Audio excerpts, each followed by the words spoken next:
Hello बच्चों, कैसे हैं आप सब। I hope you all are fine. So welcome back to my channel learn साइमेटिक्स।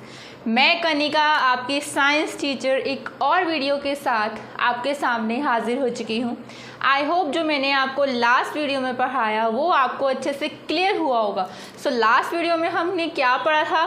Last video में हमने फिज़िक्स का चैप्टर जो है force and laws of motion पढ़ा था।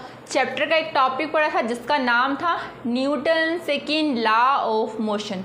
आई होप आपको वो जो टॉपिक है अच्छे से क्लियर हुआ होगा। आपने अपनी बुक से भी पढ़ा होगा, एग्जांपल्स भी देखे होंगे एंड न्यूमेरिकल्स कुछ प्रैक्टिस किए थे। उससे रिलेटेड कुछ न्यूमेरिकल भी जो है आपने प्रैक्टिस किए होंगे और आपको कोई डाउट भी नहीं होगा। ठीक है। सो आज वाली वीडियो में जो है हम अपने चैप्टर को जो है आगे लेकर चल रहे हैं। आज हम पढ़ेंगे न्यूटन्स की थर्ड लॉ। ठीक है। न्यूटन्स की तीनों ही लॉ जो है बहुत ज़्यादा इम्पॉर्टेंट हैं। आपके चैप्टर के जो है तीनों ही जो है मेन टॉपिक्स हैं। और तो कुछ चैप्टर में मेन मेंशन नहीं है, बट ये तीनों टॉपिक क्या है, मोस्ट इम्पॉर्टेंट टॉपिक हैं। एग्ज़ाम्स में ज़रूर ये आपकी लॉज जो है स्टेट करने भी आ जाती हैं। इनसे रिलेटेड न्यूमेरिकल्स भी पूछे जाते हैं। तो आपने क्या करना है, ध्यान से समझना है। ठीक है। आपका सारा ध्यान वीडियो में होना चाहिए। और वो कैसे होगा, जब आप ध्यान से पढ़ोगे। ठीक है। और क्या करना है, वीडियो को जो है एंड तक देखना है, तभी आपको जो सारी चीज़ें हैं वो अच्छे से क्लियर होंगी। और जिस बच्चे ने अभी तक मेरे चैनल को सब्सक्राइब नहीं किया वो चैनल को जाके सब्सक्राइब करे, बेल आइकन को जो है प्रेस करे, ताकि लेटेस्ट नोटिफिकेशंस आपको मेरी वीडियोज़ की जो है टाइमली मिल सके। ठीक है। सो पेन कॉपी उठा लीजिए, जो बताऊंगी वो नोट भी करना है। ठीक है। सो चलते हैं हम अपने टॉपिक की तरफ। Newton's third law of motion. देखते हैं क्या कहा था न्यूटन्स ने अपनी थर्ड लॉ में। हाँ जी बच्चों, अभी तक ना हम दो लॉज जो है न्यूटन की पढ़ चुके हैं। Newton first law of motion, जिसमें हमने बताया था कि जब हम फोर्स किसी चीज़ के ऊपर लगाते हैं, किसी ऑब्जेक्ट के ऊपर फोर्स को हम अप्लाई करते हैं, तो कैसे उसके मोशन में क्या चेंज आता है। ठीक है। कि अगर वो रेस्ट से मोशन में आ जाएगा, अगर वो मोशन में है तो मोशन से रेस्ट में आ जाएगा। फोर्स अप्लाई करने के बाद ही सब कुछ हुआ ना, जब हमने कोई एक्सटर्नल फोर्स उसके ऊपर जो है ऑब्जेक्ट के ऊपर हमने अप्लाई किया। इससे रिलेटेड हमने कुछ एग्जांपल्स भी पढ़े थे। उससे ज़्यादा हमें न्यूटन फर्स्ट लॉ जो है क्लियर हुई थी। और न्यूटन की सेकेंड लॉ में हमने क्या किया था, न्यूटन की सेकेंड लॉ में हमने जो फोर्स हमने किसी ऑब्जेक्ट के ऊपर अप्लाई की थी, जो एक्सटर्नल फोर्स, हमने उसके मैग्नीट्यूड को निकालना सीखा था। कि न्यूटन की जो सेकेंड लॉ है उसकी हेल्प से हमने उस फोर्स के मैग्नीट्यूड को निकाला। अब हम न्यूटन्स की थर्ड लॉ में क्या पढ़ेंगे, हम न्यूटन्स की थर्ड लॉ में पढ़ेंगे अगर एक ऑब्जेक्ट दूसरे ऑब्जेक्ट के ऊपर क्या लगाता है, फोर्स लगाता है। मान लो ये एक मार्कर है, ये एक दूसरा मार्कर है। इसको फर्स्ट ऑब्जेक्ट कंसीडर कर लेते हैं, इसको सेकेंड ऑब्जेक्ट कंसीडर कर लेते हैं। अब ये सेकेंड मार्कर फर्स्ट वाले पे फोर्स लगा रहा है, तो फर्स्ट वाला भी सेकंड वाले पे फोर्स लगाएगा। मतलब क्या है, अगर एक ऑब्जेक्ट दूसरे ऑब्जेक्ट के ऊपर फोर्स लगाता है तो दूसरा ऑब्जेक्ट भी फर्स्ट वाले ऑब्जेक्ट के ऊपर फोर्स लगाएगा, जो मैग्नीट्यूड में तो इक्वल होगी। मान लो इसने मान लो इसके ऊपर 2 न्यूटन की फोर्स लगाई, ये लगाई 2 न्यूटन की फोर्स, तो ये भी 2 न्यूटन की ही फोर्स लगाएगा। दोनों का मैग्नीट्यूड तो सेम होगा, लेकिन ये इस डायरेक्शन में लगा रहा है, ये इस डायरेक्शन में लगा रहा है। इनकी डायरेक्शन क्या रहेगी, चेंज रहेगी, मतलब अपोजिट रहेगी। डायरेक्शन जो है अपोजिट रहेगी। तो मतलब मेन क्या है, अगर एक ऑब्जेक्ट दूसरे ऑब्जेक्ट पर फोर्स लगाता है तो दूसरा ऑब्जेक्ट भी जो है पहले वाले ऑब्जेक्ट पे क्या लगाएगा, फोर्स लगाएगा। इसने एक्शन करा, साथ साथ इसने रिएक्शन भी दे दिया। इसने एक्शन किया, रिएक्शन इसको साथ साथ ही मिल गया। तो हम इसमें क्या पढ़ेंगे, थर्ड लॉ में मेनली हम एक्शन और रिएक्शन के बारे में पढ़ेंगे। ठीक है। अब आपको समझ में आया क्या है, वैसे बताया अभी मैंने आपको, इसके स्टेटमेंट पे भी स्टेट करके बताऊंगी कि जब एक ऑब्जेक्ट दूसरे ऑब्जेक्ट पे फोर्स लगा रहा है तो दूसरा ऑब्जेक्ट भी जो है पहले वाले ऑब्जेक्ट पे फोर्स लगाएगा, उस फोर्स का मैग्नीट्यूड क्या होगा, सेम होगा, लेकिन डायरेक्शन कैसी होगी, अपोजिट डायरेक्शन होगी। ठीक है, समझ में आया। चलिए इसके स्टेटमेंट देखते हैं।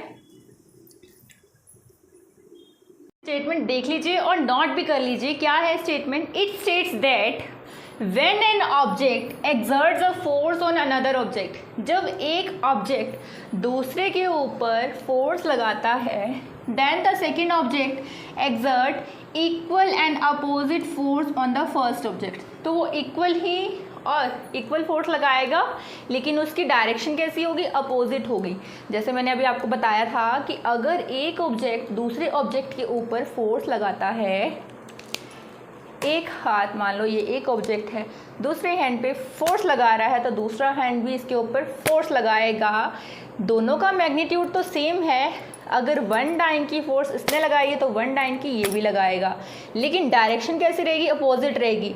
ये इस डायरेक्शन में, ये इस डायरेक्शन में, दोनों की डायरेक्शन कैसी रहेगी, अपोजिट रहेगी। तो it state that when an object exert a force on another object then the second object exerts equal and opposite force on the first object. ठीक है, समझ में आया। इन अदर वर्ड्स, और दूसरे वर्ड्स में हम इसे क्या कह सकते हैं, every action has an equal and opposite reaction. Equal करेंगे, इसने एक्शन किया, ऐसे हिट किया तो इसने एकदम से रिएक्शन दे दिया, है ना, लेकिन डायरेक्शन कैसी है, अपोजिट है। समझ में आया यहाँ से स्टेटमेंट इसकी। अब मैं कुछ एग्जांपल्स आपके साथ जो है डिस्कस करूँगी, तब जाके आपको जो है और अच्छे से ये लॉ क्लियर होगी। सो इसको नोट डाउन कर लीजिए। कई बार आपके पास क्वेश्चन आ जाता है state third law of motion, तो आपने स्टेट ऐसे करनी है, ये स्टेटमेंट आप उसके लिए लिख सकते हैं। नोट डाउन कर लीजिए यहाँ से।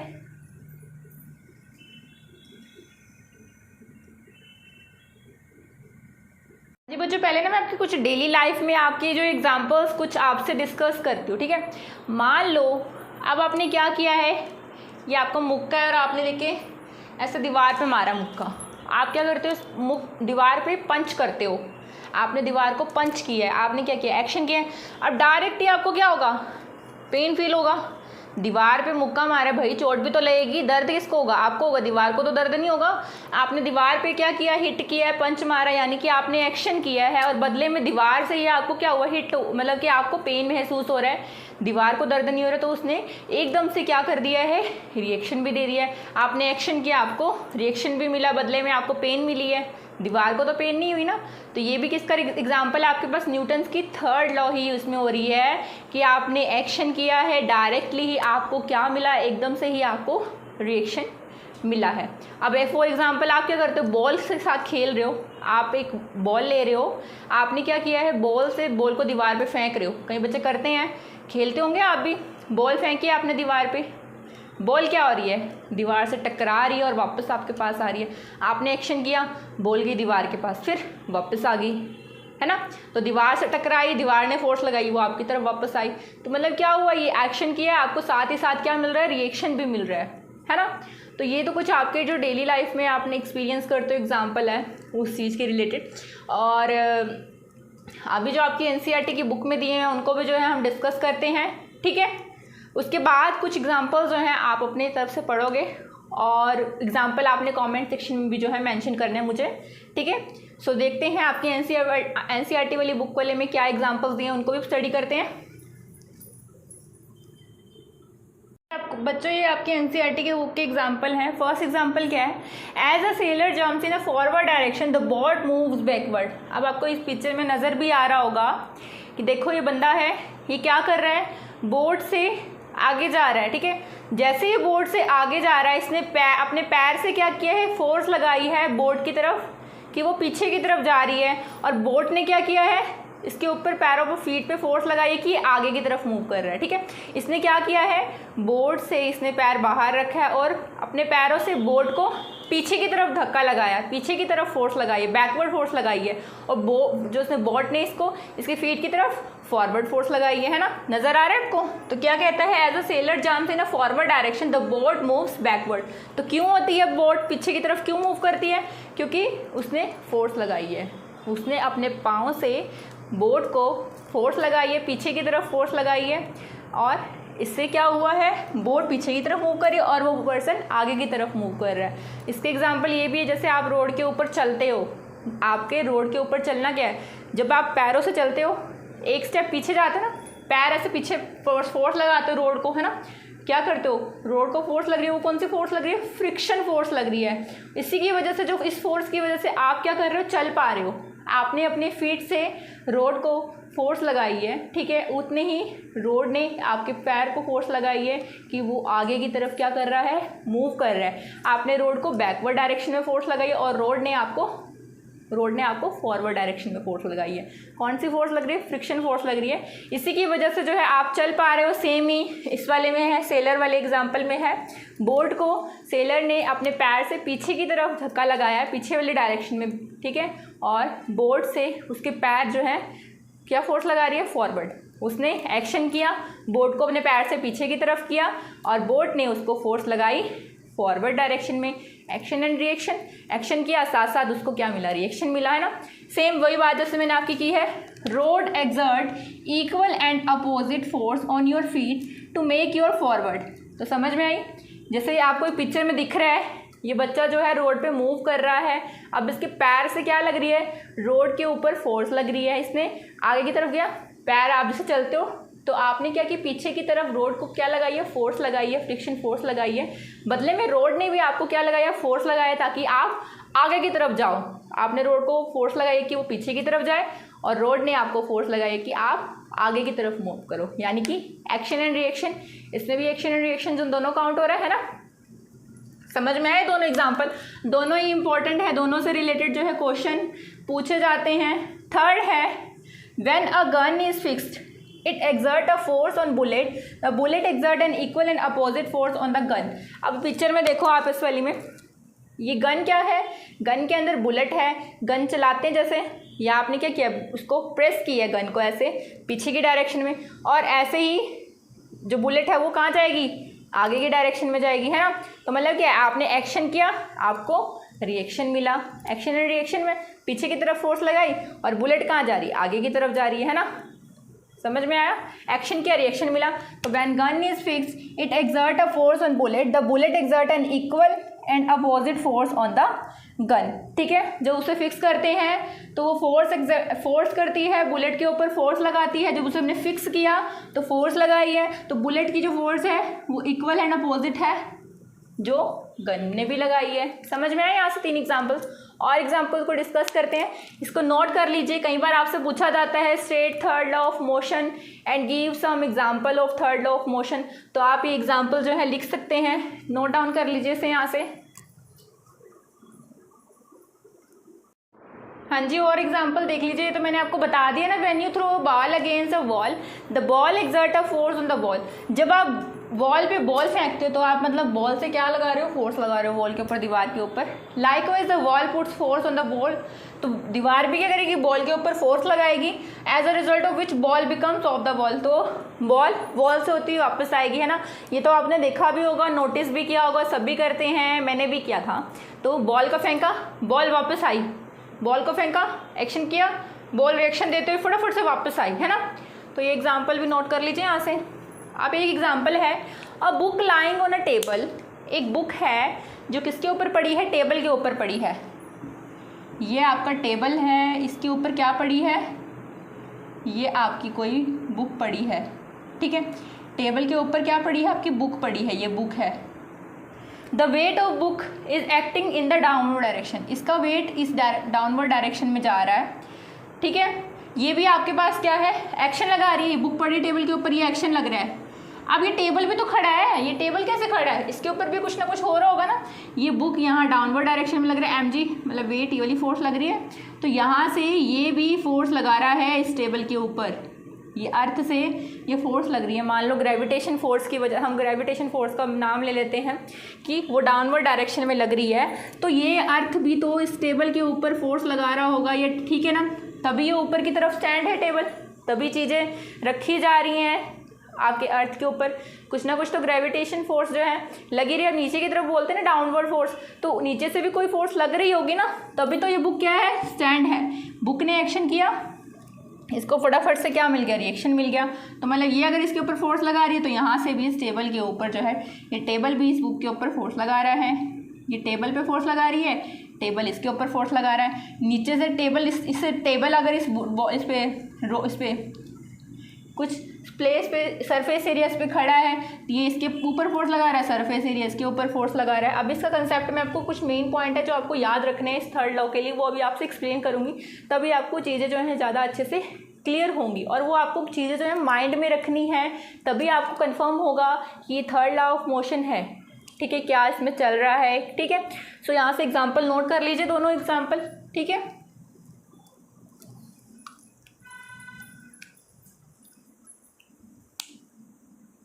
जो कुछ इंपॉर्टेंट बातें हैं जो आपको याद रखनी है, फॉलो करनी है। पहली क्या बात है, forces always act on two different bodies. ये जो फोर्स एक्ट करेगी ना, इसके अंदर आपके पास दो बॉडीज़ होंगी, किसी एक सिंगल बॉडी पे फोर्स एक्ट नहीं करेगी। मान लो आपके पास एक मार्कर है, इसके ऊपर यहाँ से फोर्स लगी तो ऐसे यहाँ से फोर्स इसको बदले में लेगी, ऐसा तो हो ही नहीं सकता ना। तो आपके पास जो फोर्सेस हैं वो दो अलग अलग ऑब्जेक्ट्स, बॉडीज़, ऑब्जेक्ट कह लो, बॉडीज़ कह लो, अलग अलग बॉडीज़ पे लगेंगी, ठीक है, सेम पे नहीं लगेंगी। जो फोर्सेस हैं वो दो अलग ऑब्जेक्ट्स पे लगेंगी या अलग बॉडीज़ पे लगेंगी, सेम ऑब्जेक्ट या सेम बॉडी पे नहीं लगेगी, नहीं एग्जर्ट करेगी। तो ये आपको एक पॉइंट जो है नोट करना है, ठीक है, ठीक है, समझ में आया यहाँ से कि जो फोर्सेस हैं वो हमेशा जो हैं दो अलग अलग बॉडीज़ पे लगेंगी, एक सिंगल बॉडी पे नहीं लगेगी। Second, action reaction pair has forces of same nature, और उनका जो है नेचर भी सेम होगा। मान लो अगर हम बात करते हैं, ये आपके पास एक टेबल है, टेबल पे एक बुक पड़ी है, अगर ये बुक टेबल पे डाउनवर्ड डायरेक्शन में वेट वाली फोर्स लगा रही है, तो जो टेबल है वो भी इसके ऊपर mg ही लगाएगा, नेचर जो है उन दोनों का सेम होगा। अगर ग्रेविटेशनल लग रही है, मतलब ग्रेविटेशन फोर्स लगी है नीचे, ठीक है, तो ये जो है टेबल भी इसके ऊपर सेम नेचर की फोर्स लगाएगा। कोई भी फोर्स लगती है, अगर मान लो हम चल रहे हैं, वी आर मूविंग, हमने क्या किया, रोड पे फोर्स लगाई है, फ्रिक्शन फोर्स लग दी है, तो बदले में भी हमें फ्रिक्शन फोर्स ही जो है लगेगी। एक्शन से, जिससे हम एक्शन कर रहे हैं, हमने एक्शन किया है, तो रिएक्शन भी हमें सेम मिलेगा। नेचर जो है फोर्सेस का वो सेम होगा, ठीक है, फोर्स का नेचर डिफरेंट नहीं होगा। मान लो अगर हम किसी चीज़ पे अप्लाई करते हैं फोर्सेस ऑफ अट्रैक्शन या कुछ भी फोर्स हमने उसके ऊपर अप्लाई की है, तो उसका नेचर जो चेंज हो जाएगा। हमने फोर्स कुछ अप्लाई की थी, बदले में हमें कुछ और मिल रही है फोर्स, नहीं, ऐसा नहीं रहेगा।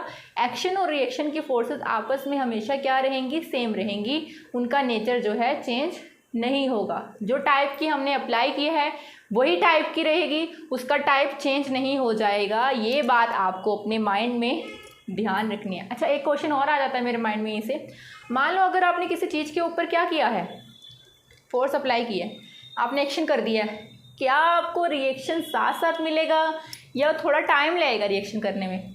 एकदम से मिल जाएगा रिएक्शन या टाइम लगेगा रिएक्शन करने में? मान लो आपने मार्कर को, ये एक मार्कर है, इसने आके इसको हिट किया दूसरे मार्कर ने, क्या दूसरा मार्कर भी साथ में हिट करेगा? कोई बीच में कोई टाइम गैप आया है? कुछ सेकेंड्स का कुछ टाइम लिया है इसने? सोचना इस क्वेश्चन को ज़रा, और कमेंट सेक्शन में मुझे मेंशन करना कि एक्शन जैसे ही आपने किसी ऑब्जेक्ट पे किया है साथ साथ ही रिएक्शन हो जाता है या कुछ टाइम लेता है रिएक्शन होने में। तो आपने कमेंट सेक्शन में आंसर ज़रूर मेंशन करने हैं, क्या होगा आपके अकॉर्डिंग, ठीक है। फिर नेक्स्ट वीडियो जो आएगी इस चैप्टर की, मैं उसके अंदर जो है आपको आंसर बताऊंगी, आंसर आपसे डिस्कस करा जाएगा, ठीक है। सो नेक्स्ट देखते हैं, फोर्सेस आर कोलिनियर। कोलिनियर मतलब एक लाइन में, है ना। तो फोर्सेस जो है कोलिनियर है, एक लाइन में लगेगी, मतलब ये आपके पास फोर्स है, यहाँ से एक्शन हो रहा है, यहीं से रिएक्शन आ रहा है, तो को लाइन में लगेंगी फोर्सेस, कोलिनियर है, सेम लाइन में लगेगी, सेम लाइन में एक्शन होगा, सेम ही लाइन में आपके पास रिएक्शन होगा, यानी कि हम कह सकते हैं कि फोर्सेस जो हैं कोलिनियर रहेंगी, सेम लाइन में आपके पास लगेंगी। तो समझ में आए, ये तीन मेन पॉइंट है जो आपको नोट करने हैं। पहला पॉइंट क्या था, जो फोर्सेस है हमेशा दो डिफरेंट बॉडीज़ पे लगेंगी और उन फोर्सेस का नेचर कैसा होगा, सेम होगा, डिफरेंट नहीं होगा, और वो फोर्सेस कोलिनियर होंगी, एक ही लाइन में लगेंगी। तो ये पॉइंट आपको नोट करने हैं और काम भी आएंगे आपके, ठीक है, नोट कर लीजिए सर यहाँ से तभी इसी बात पे। जी क्वेश्चन है आपका, एनसीईआरटी का क्वेश्चन है, पूछ लिए जाते हैं इस टाइप के question. If an object is always equal to reaction, if an action is always equal to reaction, अगर एक्शन हमेशा रिएक्शन के इक्वल होता है, explain how horse can pull a cart, तो हॉर्स एक घोड़ा एक कार्ट को कैसे खींच सकता है, कैसे खींच सकता है? चलिए आंसर देखते हैं इसका। When a horse walk in a forward direction, जब घोड़ा आगे की डायरेक्शन में चलता है, मूव कर रहा है, इस पिक्चर में आप देख सकते हो आगे की डायरेक्शन में मूव कर रहा है। अब घोड़े के साथ क्या है, कार्ट भी लगा हुआ है, कार्ट भी बना हुआ है उसको साथ, ठीक है, साथ में लो आप वो क्या कर रहे हैं, आगे की डायरेक्शन में जा रहे हैं कार्ट के साथ। It exerts a force in the backward direction on the earth, वो क्या कर रहा है, अपने पैर के साथ क्या लगा रहा है, फोर्स लगा रहा है पीछे की तरफ। जैसे एक पर्सन एक रोड पे मूव करता है, वैसे ही घोड़ा भी आगे की तरफ जा रहा है, लेकिन अपने पैरों से रोड को पीछे की तरफ बैकवर्ड क्या कर रहा है, फोर्स लगा रहा है, यानी अर्थ को फोर्स लगा रहा है। And equal force opposite in direction, एक फिर क्या होता है, इक्वल फोर्स जिसका मैग्नीट्यूड सेम है, जितनी फोर्स से घोड़ा जो है आगे की तरफ मूव कर रहा है और पैर से पीछे की तरफ फोर्स लगाई है, मतलब पीछे उसने पैर से फोर्स लगाई है, जितने मैग्नीट्यूड से उसने पीछे की तरफ अर्थ को फोर्स लगाई है, उतने ही मैग्नीट्यूड के साथ अर्थ क्या करता है, उसको फोर्स लगाता है उसके पैर को कि वो आगे मूव कर सके। Is applied on the horse by the earth, ठीक है। अब अर्थ भी उसके पैरों में फोर्स लगा रहा है, फिर वो क्या कर रहा है, आगे की तरफ मूव कर रहा है, वो आगे की तरफ मूव करेगा, कार्ट उसके साथ ही अटैच है ना, तो कार्ट भी क्या करेगा, आगे की तरफ मूव करेगा। This force move the horse and the cart forward, जिसकी वजह से घोड़ा और कार्ट आगे की तरफ मूव कर रहे हैं। As a result the cart move forward, इसलिए कार्ट क्या करता है, आगे की तरफ मूव करता है। क्लियर हुआ क्वेश्चन? तो इस टाइप के क्वेश्चन जिसमें आपको रीज़न देना है एग्ज़ाम्स में पूछे जाते हैं, ठीक है। अगर आपको लॉ समझ में आई होगी, लॉ का कंसेप्ट समझ में आया होगा, तो आप क्वेश्चंस के आंसर भी जो है लिख सकते हो अपने आप ही, ठीक है। सो नोट डाउन कर लीजिए, और ऐसे ही एनसीईआरटी में और भी क्वेश्चन होंगे, उनको भी देखना और उनके आंसर को जो है लिखने की कोशिश करना। तो नोट डाउन कर लीजिए से यहाँ से।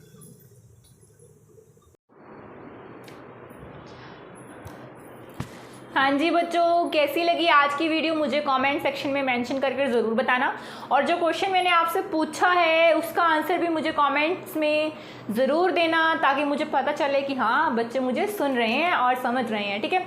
सो कमेंट्स में आपने अपने आंसर ज़रूर देने हैं, ठीक है। सो समझ में आया आज का लेक्चर? आ ही गया होगा, इजी था, छोटा सा लेक्चर था, छोटा सा टॉपिक था, मेन टॉपिक था, और क्लियर हुआ होगा आपको अगर आपने वीडियो को अच्छे से देखा होगा, ठीक है। सो अब हम मिलेंगे नेक्स्ट वीडियो में, और नेक्स्ट वीडियो में हम क्या पढ़ेंगे, नेक्स्ट वीडियो में हम इन तीनों लॉज से रिलेटेड जो है न्यूमेरिकल प्रैक्टिस करेंगे, ठीक है। तब तक के लिए आपने क्या करना है, पीछे की तीनों लॉज को पढ़ना है अच्छे से।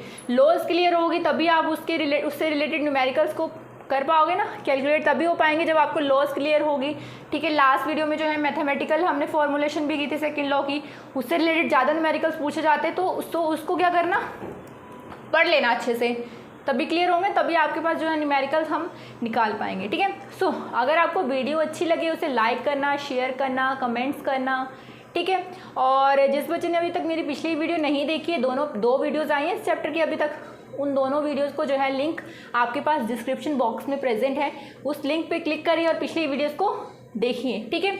और चैनल को सब्सक्राइब भी करना है, बेल आइकन को प्रेस भी करना है, ताकि लेटेस्ट नोटिफिकेशन आपको मेरी वीडियो की जो है टाइमली मिल सके, ठीक है। और आप हमें इंस्टाग्राम पे भी फॉलो कर सकते हैं, टेलीग्राम पे भी जो है ज्वाइन कर सकते हैं, दोनों के लिंक आपके पास डिस्क्रिप्शन बॉक्स में जो है प्रेजेंट है, ठीक है। सो आज वाली वीडियो जो है यहीं पर एंड होती है। अब हम मिलेंगे एक नए वीडियो में न्यूमेरिकल्स के साथ। So thank you for watching my video, good bye.